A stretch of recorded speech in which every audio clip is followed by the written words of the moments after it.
दूर एका लहानशा गावात, जिथे हिरवीगार शेतं आणि शांत वाहणारी नदी होती, तिथे एक प्रेमळ आई आपल्या मुलांसोबत राहत होती. तिचं नाव होतं यमुना.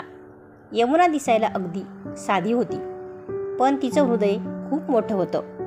तिच्या डोळ्यात मुलांसाठी नेहमी काळजी आणि प्रेमळपणा असायचा. यमुनाचे 2 मुलगे होते, राम आणि श्याम. राम मोठा आणि समजूतदार होता, तर श्याम लहान आणि थोडा खोडकर होता. यमुना दोघांवरही खूप प्रेम करायची. ती सकाळी लवकर उठून दोघांसाठी नाश्ता बनवायची.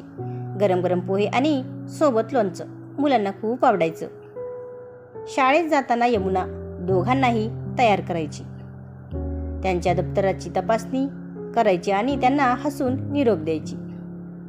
दिवसभर ती घरकाम करायची, शेतात मदत करायची आणि संध्याकाळची जेवण बनवण्याची तयारी करायची. संध्याकाळी शाळा सुटल्यावर राम आणि श्याम धावत घरी यायचे.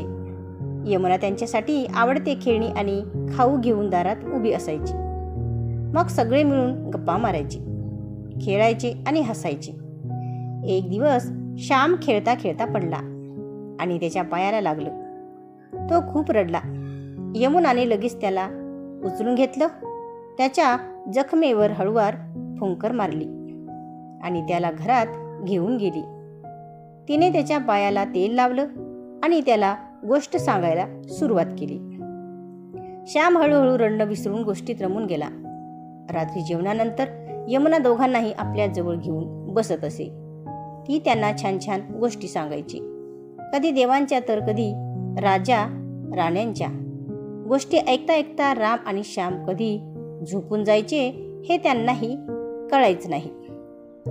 यमुना एक आदर्श आई होती. तिने आपल्या मुलांवर खूप प्रेम केलं, त्यांना चांगले संस्कार दिले आणि त्यांच्या प्रत्येक अडचणीत त्यांची साथ दिली. तिच्या मायेच्या स्पर्शाने आणि प्रेमळ शब्दांनी राम आणि श्याम मोठे झाले आणि त्यांनी समाजात आपली वेगळीच ओळख निर्माण केली. आई खरंच खूप मोठी असते, नाही का? तिचं प्रेम आणि काळजी आपल्याला नेहमीच साथ देते.